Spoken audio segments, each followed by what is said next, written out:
ஓம் சாந்தி, ஓம் சாந்தி, ஓம் சாந்தி. நாம் தொடர்ச்சியாக தாதி இருதய புஷ்பா பற்றி ராஜயோகினி அப்படின்ற ஆங்கில புத்தகத்திலிருந்து தமிழாக்கம் செய்து கொண்டு வருகின்றோம். அந்த வகையில நேற்று கூட சொல்லியிருந்தார்கள், ராதா மாதாஜி, சுந்தரி மாதாஜி பற்றி சொல்லியிருந்தால், அடுத்ததாக இன்னொரு அதிசயம் நடக்கப் போகிறது அப்படின்று நேற்று சொல்லியிருந்தோம். வாருங்கள், அது என்ன அதிசயம் அப்படின்று இன்றைக்கு நாம் பார்க்கலாம். இப்படியாக அந்த அதிசயம், அதாவது அந்த செய்தி கேட்டுக்கொண்டிருந்தார். இந்த பாடம் அவருடைய மனதில் மிகவும் ஆழமான தாக்கத்தை ஏற்படுத்தியது. அதாவது அவர் தொடர்ந்து கேட்டுக்கொண்டிருந்த பொழுது, லக்ஷ்மணா அப்படின்ற மாதாஜி, அவர் சமாதி நிலையை அனுபவித்திருந்தார். இந்த லக்ஷ்மணா மாதாஜி அப்படி என்பவர் தமிழ்நாட்டினுடைய ரோசி பெகன்ஜினுடைய தாயார். இந்த முதல் பாடத்தினுடைய மூலமாக அவருக்கு ஞானத்தினுடைய பிறப்பு ஏற்பட்டது. இந்த 3 மாதர்கள் தான் தாதி இருதய புஷ்பாவுக்கு முழுமையாக உதவி செய்திருக்கின்றார்கள். இந்த முதல் பாடத்தின் மூலமாக அவருக்கு ஞானத்தின் பிறப்பு ஏற்பட்டிருக்கின்றது. இதுதான் அனைத்தும் அற்புதமான நிகழ்வுகள் போன்றவை. காரணம், கும்பகர்ணனை போன்ற சோம்பேறியான ஆத்மாக்களுக்கு நூற்றுக்கணக்கான ஆயிரக்கணக்கான முறை கூறிய பிறகே அவர்கள் ஞானத்தின் பக்கம் தங்கள் மனதை திருப்புகிறார்கள் அப்படின்று அந்த அதிசயத்தை பற்றி சொல்லிக் கொண்டிருக்கின்றார். ஆனால் அந்த ஆன்மீக ஆத்மாக்களை பொறுத்தவரை ஒரு கணமே போதுமானது. ஒரு தடவை சொன்னால் முழுமையாக புரிந்து கொள்வார்கள். அவர்கள் தான் ராஜ யோகிகள் அப்படின்று சொல்லப்படுகின்றது. இப்படியாக யோகினி, அதாவது மாதா இருதய புஷ்பனுடைய ஒரு கனப்பார்வையை அத்தகைய ஆத்மாக்களுக்கு ஞானத்தின் பிறப்பை ஏற்படுத்துவதற்கு இது ஒரு போதுமானதாக இருந்தது. ஆரம்பத்தில்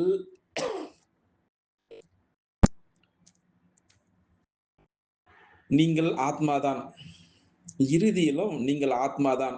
அந்த இடைப்பட்ட நிலையில் வந்துள்ள இந்த உடல் எண்ணக்கூடிய அந்த சொரூபத்தை நீங்கள் மறந்து விடுகின்றீர்கள். பாருங்கள், நல்லா அற்புதமாக வரும்போதும் ஆத்மா இருந்தோம், போகும்போது ஆத்மா. அந்த இடைப்பட்டத அத வந்திருந்தனால எல்லாத்தையும் மறந்து போயிட்டோம். இப்படியாக தாதி இருதய புஷ்பா இதை சொல்லிக் கொண்டிருந்த பொழுது, லக்ஷ்மண மாதாஜி முன்னால் ஒரு குழந்தை தன்னுடைய தாயை கட்டி தழுவது போல தாதி இருதய புஷ்பாவை கட்டி தழுவினார். நீங்கள் எங்கள் வீட்டிற்கு வர வேண்டும், நீங்கள் இல்லாமல் எங்களால் வாழ முடியாது என்று அவர் சொன்னார். யாரு? லக்ஷ்மணா மாதாஜி, அதாவது தீதி ரோசி பெகன்ஜினுடைய தாயார் அவர்தான். இந்த ஆத்மாக்கள் எவ்வளவு மகத்தானவர்கள் அப்படின்று அவர் உணர்ந்தார். யாரு? தாதி இருதய புஷ்பா அவர்கள். பிறகு ராதா மாதாவுடைய அனுபவத்தை சொல்ல போகின்றார். இதற்கு இடையில மவுண்ட் அபிலிருந்து ஒரு கடிதம் வந்தது. அதாவது தாதி இருதய புஷ்பா அந்த கடிதத்தை அன்றைய தினம் ராதா மாதாவிடம் கொடுத்தார். ராதா மாதாஜி அந்த கடிதத்தை தன்னுடைய தலையணைக்கு அடியில் வைத்துக் கொண்டு தூங்கினார். ஆனால் அவருக்கு நிறைய தரிசனங்கள் ஏற்பட்டிருக்குது, காட்சிகள். அதாவது இரவு முழுவதும் அவர் ஸ்ரீ கிருஷ்ணருடன் ராச லீலை, அதாவது ராச நடனம் ஆடிக்கொண்டிருந்தார்.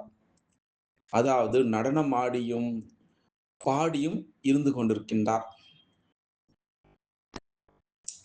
அந்த நாளிலிருந்து ராதா மாதாஜியை ராதிகா அப்படின்று ஆகிவிட்டார். காரணம், தாதி இருதய புஷ்பாவுடைய சகிப்புத்தன்மை. அந்த நேரத்தில் இன்னொரு நிகழ்வு நடந்தது. என்ன அதிசயம் பாருங்கள். அந்த காலத்தில்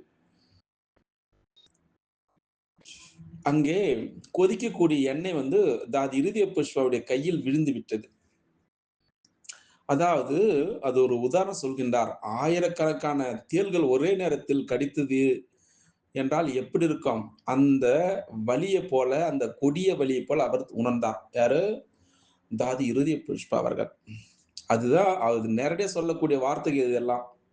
தாதி இருதய புஷ்பா ஆ அந்த இன்டர்வியூல கேள்வி கேட்கும்பொழுது பதில் சொன்ன இந்த உரை தான் நம்ம வந்து தமிழாக்கம் செய்து கொண்டு வருகின்றோம் ஆங்கிலத்திலிருந்து. ஆனால் அந்த பயங்கரமான வலியும் சரி, அவர் பொறுமையுடன் சகித்துக் கொண்டார். இப்படியாக தொடர்ந்து அதாவது டிராமா, சிவபாபா அப்படின்னு கூறிக்கொண்டே இருந்தார் தாதி இருதய புஷ்பா அவர்கள். ஆனால் அவர் மருத்துவரிடம் கூட சரி செல்லவே இல்ல கடைசி வரையும் சரி. இதே சம்பவம் வேறு ஒருவருக்கு ஏற்பட்டிருந்தால் அது மிகப்பெரிய ஒரு செய்தியாக மாறியிருக்கும். ஆனால் தாதி இருதய புஷ்பாவுடைய இந்த திடமான ஒரு மனநிலை, அது மட்டுமா சகிப்புத்தன்மை தான் அப்படின்னு சொல்கின்றார். பிறகு ராதா மாதாஜி மற்றும் லக்ஷ்மணனுடைய குடும்ப உறுப்பினர்கள் மீது ஒரு நல்ல தாக்கத்தை ஏற்படுத்தியது. அதாவது ஒரு ராஜயோகியினுடைய அடையாளம் எது நடந்தாலும் அது 5000 ஆண்டுகளுக்கு பிறகு டிராமாவில் நடக்க வேண்டிய விதிப்படியே நடந்து இருக்கிறது என்பதை நாம் நம்ப வேண்டும். இதுதான் ராஜயோகியினுடைய ஒரு முழுமையான நம்பிக்கை. அவ்வாறு நம்பும் பொழுது எந்த ஒரு துன்பமும் சரி நம்மை மனதளவில் அசைக்க முடியாது. அதாவது இறைவன் படைத்த உலக நாடக சக்கரத்தினுடைய ரகசியத்தை புரிந்து கொண்டவர் ஒரு ராஜயோகி அப்படின்று அழைக்கப்படுகின்றார். அதனால்தான் அன்பான குழந்தைகள் எப்படி இருப்பார்கள் இந்த சங்கமுகத்துல? ஒரு முறை பாபா சொன்னார். அதாவது லக்ஷ்மண மாதாஜி தியானத்தில் சொன்னார். இன்று இரவு 8 மணிக்கு தாதி இருதய புஷ்பா மூலம் ஞானத்தினுடைய ரகசியங்களை உனக்கு கூறுவேன் அப்படின்று. இப்படியாக சரியாக இரவு 8 மணிக்கு தாதி இருதய புஷ்பா அவர்கள் லட்சுமண மாதாஜியிடம் வந்து சிவபாபாவுடைய உயர்ந்த ஞான அந்த மகா வாக்கியங்களில் சிலவற்றை ஒன்றன் பின் ஒன்றாக விளக்கிக் கொண்டிருந்தார். அவர் மிகவும் அழகாகவும், எளிமையாகவும் அந்த விஷயங்களை சொல்லிக் கொண்டு வந்தார். அதாவது ஆத்மாவுடைய பயணம், அதாவது 84 பிறவிகளுடைய சக்கரத்தில் வருகின்றது. 5000 ஆண்டுகளுடைய உலக கால சக்கரம், அது உலக நாடகம். அதாவது இறைவன், ஆத்மா மற்றும் பொருள். இப்படியாக 3 நிலையினுடைய உணர்ந்து அந்த திருமூர்த்தி, அந்த உலக மாற்றம், இது மட்டுமா பல ஆன்மீக ரகசியங்களை அழகாக சொல்லிக் கொண்டு வருகின்றார். இது ஆத்மாவை பற்றிய அற்புதமான ஞான பொக்கிஷமாக இருந்தது. அதாவது எந்த விஞ்ஞானியாலும் சரி இது போன்ற ஞானத்தை முழுமையாக கூற முடியாது அப்படின்னு சொல்கின்றார். அதாவது இந்த ஈஸ்வரிய பல்கலைக்கழகத்தினுடைய மற்றொரு அற்புதம் தெரியுமா உங்களுக்கு? இதன் மூலம் அறிஞர்கள் மட்டுமல்லாமல் தாய்மார்களும் சரி, குழந்தைகளும் சரி உயர்ந்த ஆன்மீக கொள்கைகளை புரிந்து கொண்டு அவற்றை வாழ்க்கையில செயல்படுத்த தொடங்க முடியும். அதனால்தான் தாதி இருதய புஷ்பாவுடைய அன்பு வந்து இருதய புஷ்பா அதாவது தாய் லக்ஷ்மண மாதாஜி தன்னுடைய அன்பையும் சரி, ஈஸ்வரிய துணையும் சரி, அந்த இனிமையான உறவையும் வழங்கிக் கொண்டிருந்தார். இதனால லக்ஷ்மண மாதாஜியினுடைய நம்பிக்கையும் சரி, உறுதியும் சரி மேலும் மேலும் அதிகரித்தே கொண்டிருந்தது. அதாவது லக்ஷ்மண மாதாஜி என்பவர் யார் தெரியுமா? ரோசி பெகன்ஜியினுடைய தாயார். லக்ஷ்மணா அந்த மாதாஜியினுடைய மகள் தான் வந்து ரோசி பெகன். சென்னை அந்த நகரத்தினுடைய டைரக்டர். இன்னும் ஒரு குழந்தை மாணவியாக இருந்த பொழுதிலும் சரி, தாதி இருதய புஷ்பாவுடைய இதயத்தில் இருந்த அன்பை உணர்ந்தார். அதன் மூலமாக ஈஸ்வரிய அந்த சகோதர உணர்வுடைய இனிமையும் அனுபவித்தார். அதனால்தான் இந்த இறைவனுடைய ஸ்பரிசம் வந்து லக்ஷ்மண மாதாஜியினுடைய ஒரு உண்மையான அந்த உண்மையை உணர்ந்தார். அதாவது கன்னட மக்களுடைய பூமிக்கு இறைவனே நேரடியாக வந்து தாதி இருதய புஷ்பன் மூலமாக தன்னுடைய அன்பான ஸ்பரிசத்தை வழங்கியிருக்கின்றார். அதனால்தான் சகோதரி ரோசி அவர்கள் மிகவும் இளம் வயது உடையவராக இருந்திருக்கின்றார். அவருக்கு நடைமுறை வாழ்க்கையில் அதிக ஆர்வம் இருந்தது. அதனால அவர் எப்பொழுதும் தன்னுடைய புத்தகங்கள் ஆழ்ந்து படித்துக் கொண்டிருப்பார். ரோசி பெகன்ஜி. அவருடைய மூத்த சகோதரர் வந்து சந்திரா. அவருடைய மூத்த சகோதரர் சந்திராய் அவருக்கு இந்த ஞானம் பிடிக்கவில்லை. அதாவது தாதி இருதய புஷ்பாவிடம் நேரடியாக கேட்க அவருக்கு தைரியம் இல்லை. அதனால அவர் யோக ஞானத்தை பற்றி தன்னுடைய தாயிடம் சில கேள்விகளை கேட்பார். அதாவது அவருடைய தாய் லக்ஷ்மண மாதாஜி இந்த விஷயத்தில் நன்றாக அனுபவம் பெற்றிருந்தார். அதாவது தன்னுடைய மகனும் ஒரு நாள் இந்த இறைவனுடைய அன்பான குழந்தையாக மாற வேண்டும் அப்படின்னு அவர் ஆழமாக விரும்பினார். அதனால் அவருடைய மகன் சந்திரா கேட்ட கேள்விகளை தாதி இருதய புஷ்பாவிடம் மிகவும் புத்திசாலித்தனமாக கூறி, அதாவது தாதி சந்திரா கேட்கக்கூடிய கேள்விகளை நான் இப்பொழுது கேட்கிறேன். அவனும் நம்முடன் இருக்கும் பொழுது இதே கேள்விக்கு தான் பதில்களை நீங்கள் அவனுக்கு கொடுக்க வேண்டும் அப்படின்னு கேட்டுக்கொண்டார் ரோசி பெகன்ஜனுடைய தாய் லக்ஷ்மணா மாதாஜி. பார்க்கலாம் நாளைக்கு என்னென்ன கேள்விகள் இருக்கிறது, என்ன உரையாடல் நடக்கப் போகிறது அப்படின்றோ இதனுடைய தொடர்ச்சியை பற்றி நாளைக்கு பார்க்கலாம். அச்சா. ஓம் சாந்தி, ஓம் சாந்தி, ஓம் சாந்தி, ஓம் சாந்தி, ஓம் சாந்தி, ஓம் சாந்தி. நாம் தொடர்ச்சியாக தாதி இருதய புஷ்பா பற்றி ராஜயோகினி அப்படின்ற ஆங்கில புத்தகத்திலிருந்து தமிழாக்கம் செய்து கொண்டு வருகின்றோம். அந்த வகையில நேற்று கூட சொல்லியிருந்தார்கள், ராதா மாதாஜி, சுந்தரி மாதாஜி பற்றி சொல்லியிருந்தால், அடுத்ததாக இன்னொரு அதிசயம் நடக்கப் போகிறது அப்படின்று நேற்று சொல்லியிருந்தோம். வாருங்கள், அது என்ன அதிசயம் அப்படின்று இன்றைக்கு நாம் பார்க்கலாம்.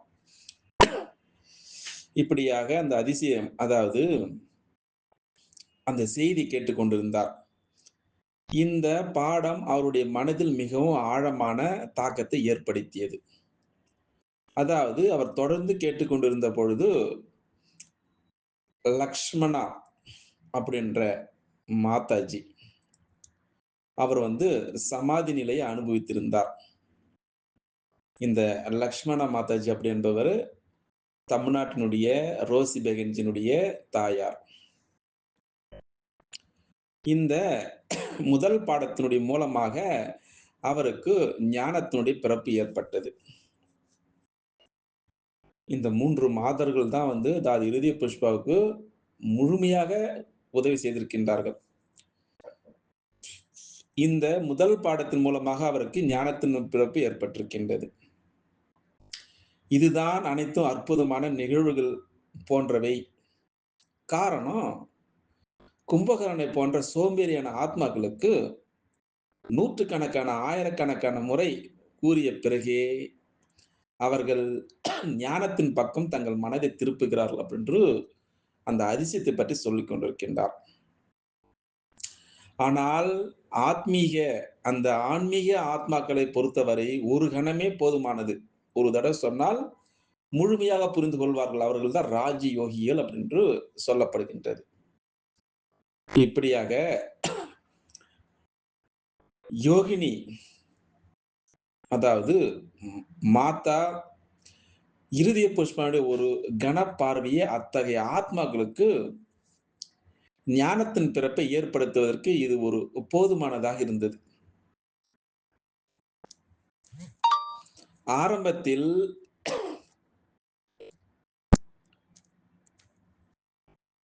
நீங்கள் ஆத்மாதான், இறுதியிலும் நீங்கள் ஆத்மாதான்.